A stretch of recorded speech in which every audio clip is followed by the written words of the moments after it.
ถ้าพูดชื่อ SKE48 เราคงจะต้องนึกถึงเธอคนนี้ผู้เป็นดั่งสัญลักษณ์ของ SKE48 มัตสึอิ จูรินะเจ้าของฉายาเด็กสาวที่10 ปีจะมีสัก1 คนเธอเป็นคนที่มีทั้งความพยายามความจริงจังและความอดทนทั้งที่อายุยังน้อยแต่เธอก็มีความเป็นผู้นำสูงทำให้เธอเป็นเหมือนศูนย์รวมจิตใจของ SKE48 และในคลิปนี้ก็จะเป็นการเปิดแฟ้มประวัติของS ผู้ยิ่งใหญ่จากนาโกย่ามัตสึอิ จูรินะเด็กหญิงที่มีความเก่งกาจด้านการวิ่งระยะ100 เมตรเคยได้ถึงอันดับที่2ในการวิ่งแข่งระดับประถมหลังจากที่เธอได้ชมการแสดงของ AKB48 ในงานขาวแดงทำให้เธอชื่นชอบในวงไอดอลวงนี้และในปี 2008 ด้วยการที่ AKB48 มีแผนที่จะขยายโปรเจกต์ไปทั่วประเทศโดยที่พวกเขาเริ่มต้นจากที่ชั้น2ของห้างซันชัยซากาเอะโดยตั้งอยู่ที่เมืองนาโกย่าจังหวัดไอจิโดยการที่จูรินะชอบที่จะร้องและเต้นทำให้เธอสนใจที่จะเข้าร่วมออดิชั่นอีกทั้งยังเป็นที่ใกล้กับบ้านเกิดของเธอทำให้จูรินะตัดสินใจเข้าร่วมออดิชั่น SKE48 ซึ่งในวันออดิชั่นในการทดสอบร้องเพลงรอบสุดท้ายก็เกิดเหตุการณ์ไม่คาดฝันเกิดขึ้นเพลงที่เธอจะร้องมันไม่มีในเครื่องคาราโอเกะของทีมงานเนื่องจากเป็นเพลงที่ใหม่เกินไปมันทำให้เธอต้องเลือกเพลงใหม่และต้องเลื่อนเธอไปออดิชั่นในลำดับสุดท้ายแต่จูรินะก็ยังมองว่ามันเป็นความโชคดีเพราะเธอคิดว่าคนแรกและคนสุดท้ายน่าจะสร้างความประทับใจได้มากที่สุดและในที่สุดเธอก็ผ่านการออดิชั่นทำให้เธอกลายเป็นเมมเบอร์ของวงน้องสาววงแรกของ AKB48 SKE48 ทันทีที่ฝึกซ้อมเธอก็ถูกวางในตำแหน่งของเซนเตอร์มันทำให้จูรินะคิดว่าทำไมต้องเป็นเธอมันจะไม่เป็นอะไรจริงๆใช่ไหมแม้ว่าเธอจะมีความกังวลอย่างมากแต่คนภายนอกมักมองเธอไม่ออกเพราะบุคลิกที่ดูเป็นผู้ใหญ่ของเธอและในเดือนตุลาคมปี 2008 ในซิงเกิลของ AKB48 จะมีเมมเบอร์ของ SKE48 มาร่วมด้วยซึ่งเป็นครั้งแรกที่เพลงของ AKB48 จะไม่ได้มีเพียงแค่เมมเบอร์ของวงตัวเองซึ่งคนที่ถูกเลือกนั่นก็คือมัตสึอิ จูรินะที่อายุเพียงแค่11 ปีและเธอยังได้เป็นถึงเซนเตอร์ในซิงเกิลนั้นในเพลงโอโกเอะไดมอนด์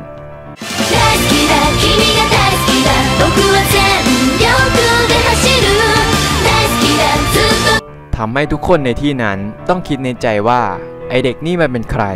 บรรยากาศของการทำงานนั้นเงียบกริบจูรินะต้องเป็นเซนเตอร์ในขณะที่ตัวเองยังไม่เข้าใจถึงความหมายของมันสักเท่าไหร่เธอเพียงแค่คิดว่าการที่เธอได้ตำแหน่งนี้มาจะต้องพยายามให้มากขึ้นเธอต้องแยกตัวออกมาซ้อมคนเดียวในตอนพักเที่ยงเสมอหลายครั้งที่เธอต้องแอบมาร้องไห้คนเดียวเพราะความยากลำบากในการซ้อมเพราะเธอไม่อยากเป็นปัญหาหรือเป็นตัวถ่วงให้ทุกคนในความกดดันนั้นก็มีคนที่เข้าใจความรู้สึกของเธอชิโนดะ มาริโกะ AKB48 รุ่น 1.5 เธอเป็นคนแรกที่เข้ามาพูดคุยแนะนำและรับฟังปัญหาของจูรินะด้วยการที่ตัวเองนั้นก็เข้าวงได้ด้วยวิธีที่พิเศษกว่าคนอื่นทำให้เธอเข้าใจจูรินะเป็นอย่างดีทั้งนี้ในปกของซิงเกิลโอโกเอะไดมอนด์จูรินะยังได้ขึ้นปกเดี่ยวซึ่งเป็นครั้งแรกของ AKB48 ที่มีเมมเบอร์อยู่ในปกซิงเกิลคนเดียวซึ่งรูปในปกจูรินะก็ได้ตะโกนว่ามาริโกซามะความพยายามที่เธอได้แสดงให้เห็นมันทำให้ทุกคนใน AKB48 เริ่มยอมรับในตัวเธอแต่สำหรับแฟนคลับในตอนนั้นที่ยังเห็นเธอเป็นเพียงแค่เด็กประถมที่ข้ามขั้นมาเป็นเซนเตอร์ของ AKB ทำให้ในงานจับมือแบบกลุ่มมีแฟนๆที่เป็นแอนตี้ปัดมือจูรินะที่ยื่นออกมาแถมยังจ้องหน้าและตะโกนใส่เธอซึ่งก็ได้มีแฟนคลับอยู่คนหนึ่งที่มางานจับมือเพื่อที่จะได้เห็นเด็กผู้หญิงที่ขึ้นชื่อว่าเอสแห่งนาโกย่าแต่สิ่งที่เห็นกลับเป็นการที่เด็กคนนั้นกำลังกั้นน้ำตาของตัวเองไม่ให้ไหลจากการเจอกลุ่มแอนตี้จึงทำให้แฟนคลับคนนั้นตั้งใจเข้าไปพูดกับจูรินะว่าจากนี้เขาจะถอยห่างออกจาก AKB มาปกป้องจูรินะและจากนี้จะสนับสนุน SKE และจูรินะเองมันทำให้จูรินะกั้นน้ำตาเอาไว้ไม่อยู่จากความดีใจท ที่ได้รับรู้ว่ายังมีคนที่คอยสนับสนุนเธอทั้งนี้ในตอนที่ซิงเกิลโอโกเอะไดมอนด์ใกล้ที่จะถึงวันกำหนดปล่อยเธอต้องเดินทางไปโตเกียวเพื่อซ้อมกับ AKB48 มันทำให้เธอไม่มีเวลาซ้อมสำหรับงานเดบิวต์สเตจของ SKE48 ทำให้จูรินะกังวลมากเพราะเธอนั้นเป็นคนประเภทที่ถ้ายังซ้อมได้ไม่ดีก็จะไม่ขึ้นเวทีเด็ดขาดอย่างไรก็ตามการแสดงเดบิวต์สเตจแรกของ SKE48 ก็ผ่านไปได้ด้วยดีต่อมาในปี 2009 จูรินะก็ได้เลื่อนขั้นเป็นเมมเบอร์ทีม S ของ SKE48 อย่างเป็นทางการซึ่งเดือนเดียวกันนี้จูรินะก็ได้เป็นเซนเตอร์ในซิงเกิลที่ 11 ของ AKB48 จูเนนซากุระโดยครั้งนี้เธอได้เป็นดับเบิลเซนเตอร์คู่กับมาเอดะอาซึโกะซึ่งในซิงเกิลนี้ไม่ได้มีเพียงแค่จูรินะคนเดียวที่เป็นเมมเบอร์จาก SKE48 เพราะมีมัตสึเรนะที่ได้เข้าร่วมเป็นเซมบัสึในซิงเกิลนี้เช่นกัน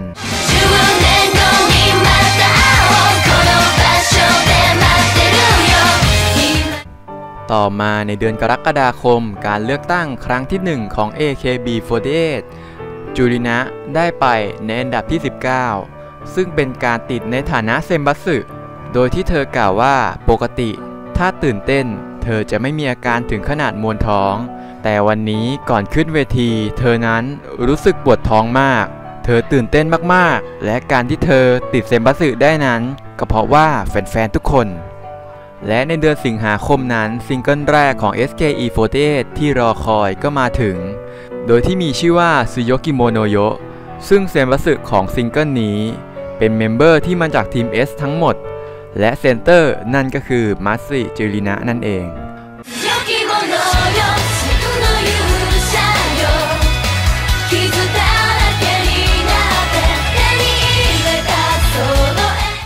ต่อมาในปี 2010 การเลือกตั้งครั้งที่ 2 ของ AKB48 จูรินะอันดับขึ้นมาเป็นอันดับที่ 10 โดยเป็นครั้งแรกที่มีเมมเบอร์ที่ไม่ใช่ AKB48 อยู่ใน 10 อันดับแรกของการเลือกตั้ง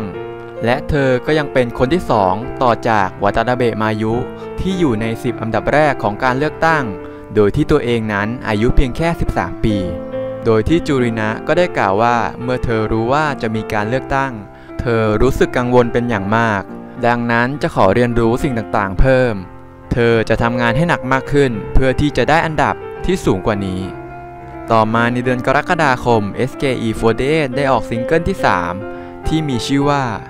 โกเมนเนะซัมเมอร์โดยที่จูรินะได้เป็นดับเบิลเซนเตอร์คู่กับมัตสึเรนะถือเป็นจุดเริ่มต้นของดับเบิลเซนเตอร์ที่ถูกเรียกว่าดับเบิลมัตสึ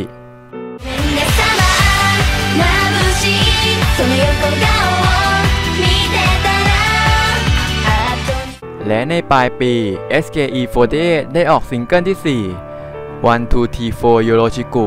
โดยที่เพลงรองของซิงเกิลนี้ที่มีชื่อว่า Two Rose โดยมียูนิตที่มีชื่อว่า Kinet ได้ร้องเพลงนี้ซึ่งก็คือ S ทั้งสองของวงมัตสึจูรินะและมัตสึเรนะ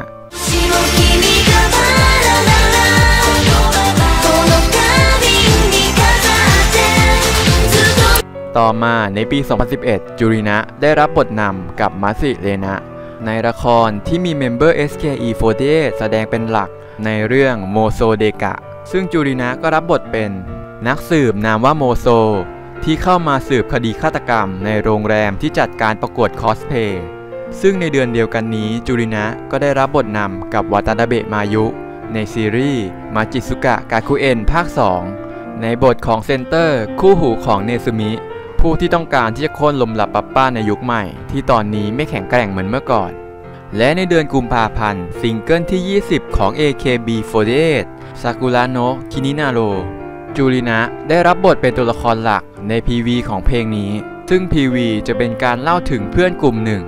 ที่มีคนหนึ่งได้จากไปตั้งแต่สมัยเป็นนักเรียนซึ่งนั่นก็คือจูรินะแต่จูรินะยังเป็นห่วงเพื่อนที่เหลือและคอยอยู่ข้างๆซึ่งในตอนสุดท้ายเพื่อนๆก็รู้ว่าจูรินะยังอยู่ข้างๆพวกเธอจึงบอกให้จูรินะไม่ต้องเป็นห่วงและร่วมกันส่งวิญญาณไปยังภพภูมิที่ดี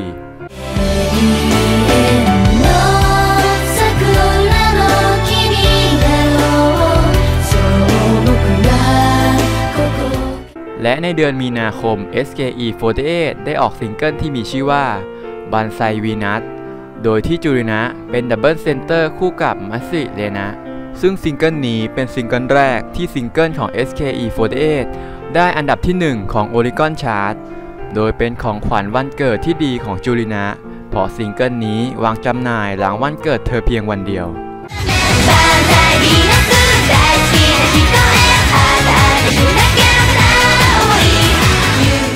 ต่อมาในเดือนพฤษภาคมจูรินะได้เป็นนางแบบเอ็กซ์คลูซีฟ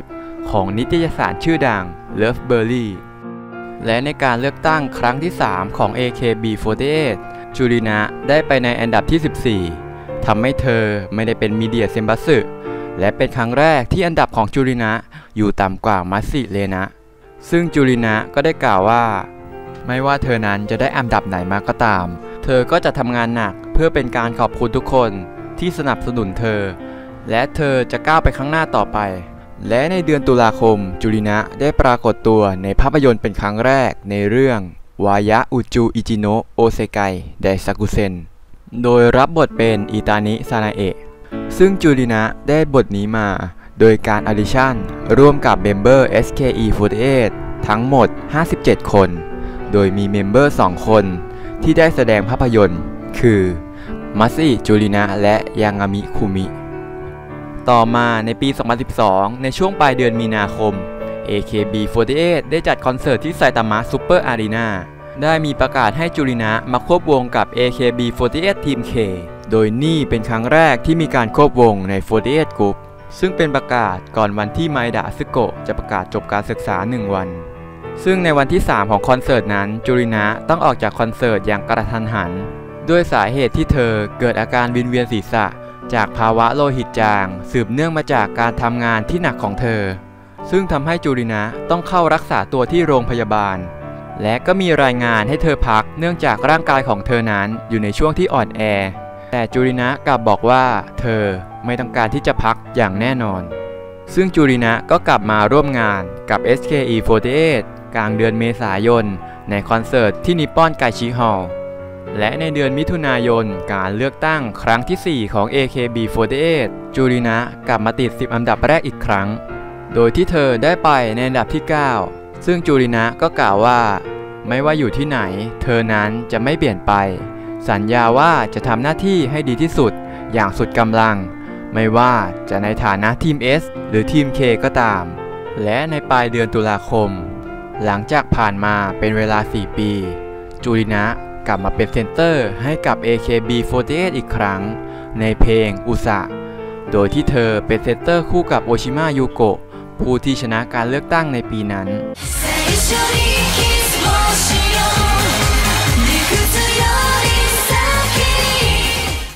ซึ่งในช่วงท้ายปี SKE48 ได้เข้าร่วมงาน NHK Kohaku Utagasen หรืองานขาวแดงซึ่ง SKE48 เป็นวงน้องสาววงแรกของ AKB48 ที่ได้ขึ้นแสดงในงานขาวแดงต่อมาในปี 2013 จูรินะได้รับบทเป็นตัวละครเอกในละครโปรโมทซิงเกิลโซลองของ AKB48 ตอนที่ 2 ซึ่งเป็นตอนของทีม K และในเดือนมิถุนายนการเลือกตั้งครั้งที่ 5 ของ AKB48 จูรินะอันดับขึ้นมาถึงตำแหน่งคามิเซเว่นซึ่งจูรินะนั้นได้ไปในอันดับที่ 6 ซึ่งเธอก็กล่าวว่าเธอเข้ามาเป็น SKE ในตอนที่เธออายุ 11 ปีถ้าเธอไม่มาออดิชั่นป่านนี้คงดูการเลือกตั้งนี้ในฐานะผู้ชมเธอรู้สึกว่ามันคือโชคชะตาตอนนี้เธออายุ 16 ปีแล้วเธอเริ่มสงสัยว่าต่อจากนี้ควรทำอะไรต่อไปและยังมีอีกหลายสิ่งที่กังวลอีกมาก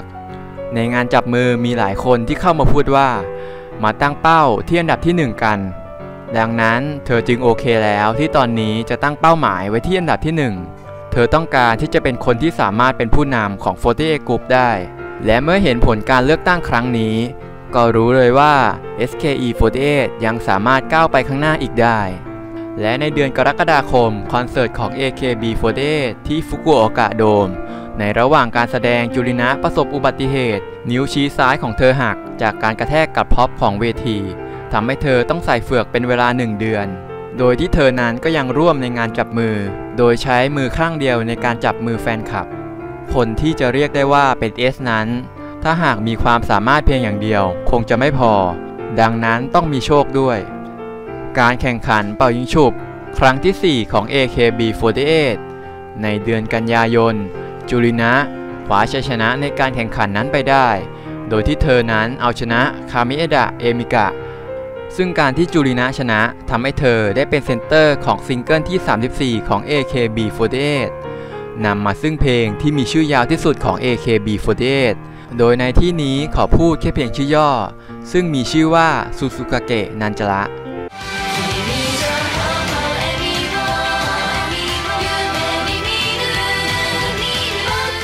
ต่อมาในปี 2014 จูรินะได้ขึ้นแสดงบนเธียเตอร์ในสเตจวันเกิดของตัวเองทั้ง SKE48 และ AKB48 ซึ่งเธอเป็นเมมเบอร์คนแรกที่ขึ้นแสดงสเตจวันเกิดทั้ง2วงในวันเดียวกัน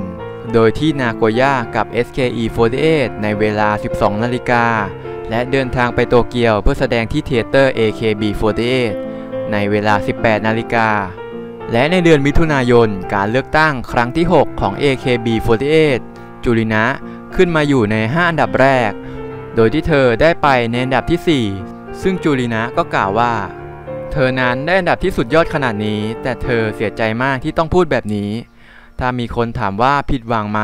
ที่ไม่ได้อันดับที่ 1เธอจะตอบว่าใช่ผิดหวังมากเหตุผลที่เธอนั้นยังไม่ได้อันดับที่ 1เพราะเธอคิดว่าตัวเองนั้นยังพยายามไม่มากพอดังนั้นเธอจะพยายามให้มากกว่าเดิมทั้งในฐานะเมมเบอร์ของ SKE48 และ AKB48 ในปีหน้าเธอจะอายุครบ 18 ปีและจูรินะจะได้อันดับที่ 1และในปลายปี SKE48 ได้ออกซิงเกิลที่ 16 ในชื่อจูนีกัสึโนะแกงกาลูซึ่งเป็นซิงเกิลแรกของ SKE48 ที่จูรินะไม่ได้เป็นเซนเตอร์โดยเซนเตอร์ตกเป็นของคิตางาวะเรียวฮะและมิยามาเอะอามิซึ่งจูรินะก็รู้สึกยินดีเช่นกันเพราะถ้าเธอเป็นเซนเตอร์แค่คนเดียว SKE48 คงจะไม่มีวันแข็งแกร่งขึ้นแน่นอนต่อมาในปี 2015 จูรินะได้มีเพลงเดี่ยวเพลงแรกของตัวเองซึ่งเป็นเพลงในอัลบั้มที่ 4 ของ AKB48 ในชื่อ Akai Pin Hiruto Professor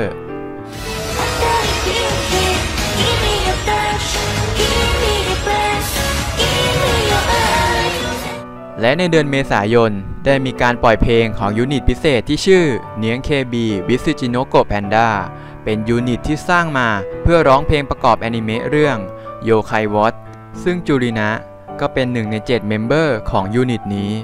และในการเลือกตั้งครั้งที่ 7 ของ AKB48 จูรินะได้ไปในอันดับที่ 5โดยจูรินะก็ได้กล่าวว่าเธอได้พูดเอาไว้แล้วว่าเธออยากได้อันดับที่ 1ซึ่งก็มีแฟนๆหลายคนบอกกับเธอว่ามาตั้งเป้าหมายที่อันดับที่ 1กันนะทำให้เธอนั้นดีใจมากๆแต่ในความรู้สึกของเธอคือมันยังไปได้อีกเธอคิดว่าเธอนั้นได้รับไม้ต่อจากรุ่นพี่ตั้งแต่ไมดะอาซึโกะโอชิมะยูโกะ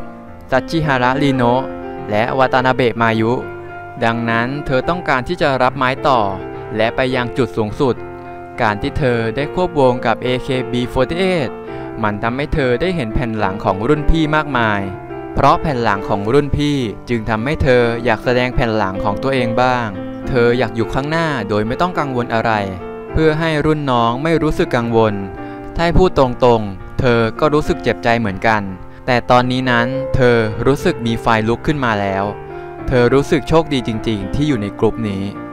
และในเดือนกันยายนจูรินะได้ออกโฟโต้บุ๊กเล่มแรกของเธอในชื่อจูรินะซึ่งขายไปได้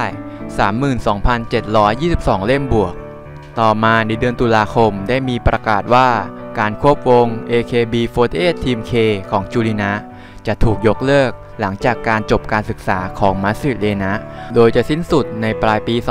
2015 โดยในเดือนพฤศจิกายนได้มีการออกซิงเกิลของซับยูนิตแรกของ SKE48 ที่มีชื่อว่า Love Crescendo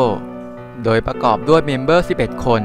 นำโดยมัตสึจูรินะในซิงเกิลที่มีชื่อว่าคบปุโนะนากาโนะโคโมเรบิ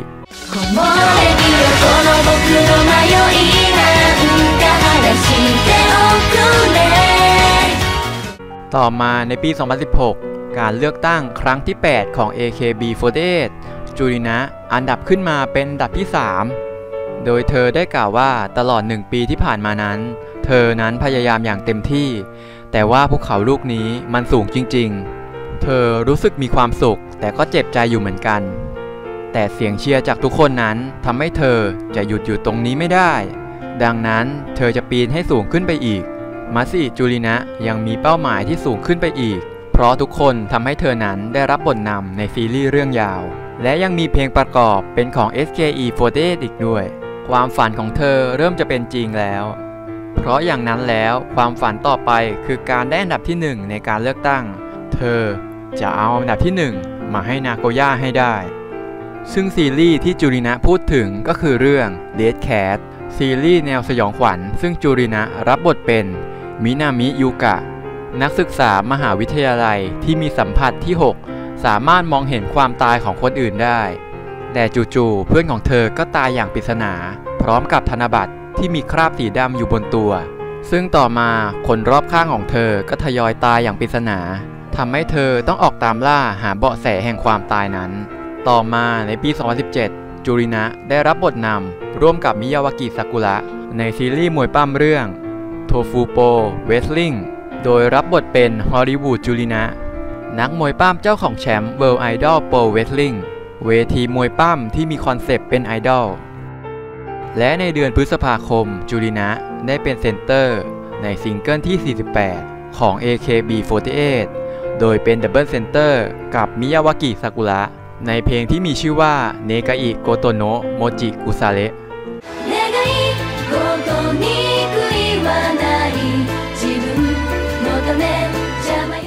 ต่อมาในการเลือกตั้งครั้งที่ 9 ของ AKB48 จูรินะได้ไปในอันดับที่ 3 โดยจูรินะก็ได้กล่าวว่า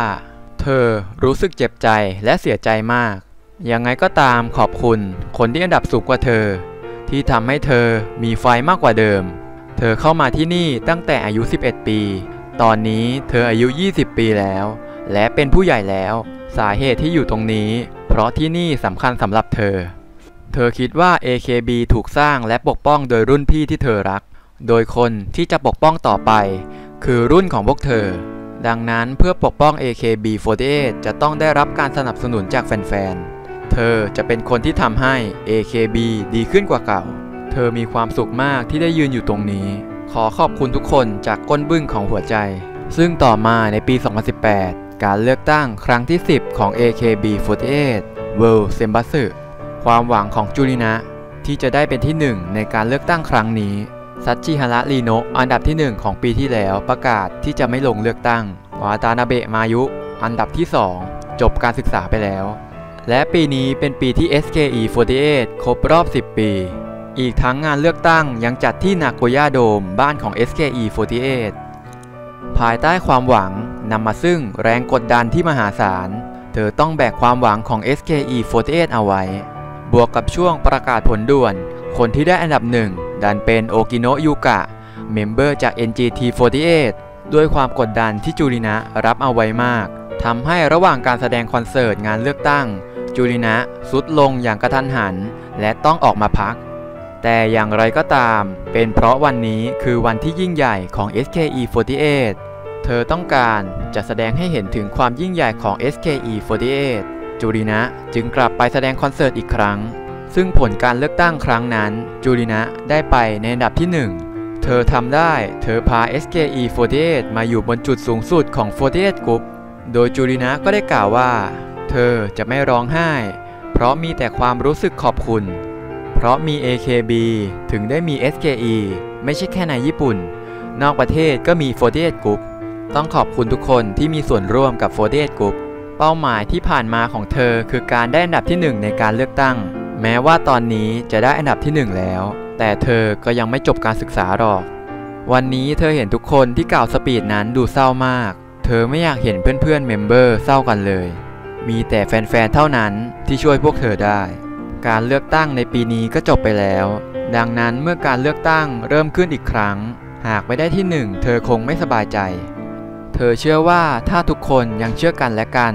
48 Group ก็จะเป็นที่ 1เช่นเดิมแค่อยากเป็นมันยังใช้ไม่ได้แต่ต้องเป็นให้ได้เพราะสปีดของทุกคนทำให้เธอไม่จบการศึกษาในวันนี้เธ ธอคิดว่ายังมีอีกหลายอย่างที่เธอยังสามารถทำได้แต่เหมือนร่างกายถึงขีดจำกัดแล้วดังนั้นอย่าเสียใจเพราะเธอเลยจากนั้นจูรินะก็เรียกเมมเบอร์ของ SKE48 มาขอบคุณแฟนๆที่คอยสนับสนุนพวกเธอซึ่งหลังจากวันเลือกตั้งไม่นานปัญหาด้านสุขภาพของจูรินะก็กลับมาอีกครั้งทำให้เธอต้องหยุดกิจกรรมต่างๆในวงรวมถึงรายการ Reality Survival Show ที่เกาหลีร่วมกับญี่ปุ่นอย่าง Produce48 ด้วยซึ่งซิงเกิลในการเลือกตั้งครั้งนี้ซิงเกิลที่ 53 ของ AKB48 มีชื่อว่า Sentimental Train โดยที่จูรินะไม่ได้ปรากฏอยู่ใน PV ของเพลงนี้ซึ่งใน PV จะใช้คอมพิวเตอร์กราฟิกแทนเธอและเมื่อใดที่มีการแสดงของเพลงนี้จะมีการเว้นที่ว่างไว้ในตำแหน่งของเซนเตอร์ซึ่งหลังจากจูรินะกลับมาก็จะมีการถ่าย PV อีกครั้งให้เป็นฉบับที่สมบูรณ์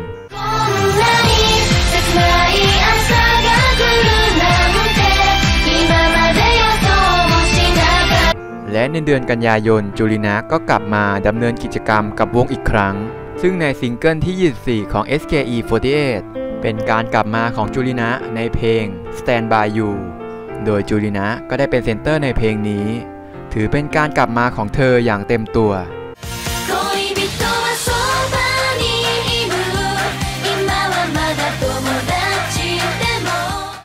ซึ่งในตอนนี้จูรินะเป็นเซนเตอร์ใน48 Group ไปทั้งหมด26เพลงซึ่งเยอะที่สุดใน48 Group และยังติดเซมบัสึมากที่สุดด้วยเช่นกันจูรินะพยายามที่จะทำให้48 Group กลับมายิ่งใหญ่อีกครั้งอีกทั้งยังคอยเดินสายไปหาวงน้องสาวที่ต่างประเทศจูรินะต้องการที่จะให้ SKE48 ได้เป็นที่รู้จักในระดับโลกไม่น่าเชื่อว่าจากเด็กที่เข้ามาออดิชั่นในกลุ่มน้องสาวของ AKB48 ที่มาเปิดออดิชั่นในเมืองบ้านเกิดของเธอเข้ามาได้ไม่เท่าไหร่ก็โดนจับเป็นเซนเตอร์โดนโจมตีมากมายใช้ความพยายามจนสามารถพิชิตใจรุ่นพี่และเพื่อนร่วมวงได้เป็นเหมือนศูนย์รวมจิตใจของ SKE คอยแบกรับภาระต่างๆทำงานหนักจนร่างกายรับไม่ไหวจนสุดท้ายเธอสามารถพา SKE48 มาอยู่บนจุดสูงสุดจนได้นี่แหละคือคนที่48 Group ฝากความหวังไว้ได้S แห่งนาโกย่าราชินี48 Group คนใหม่มัตสึจูรินะ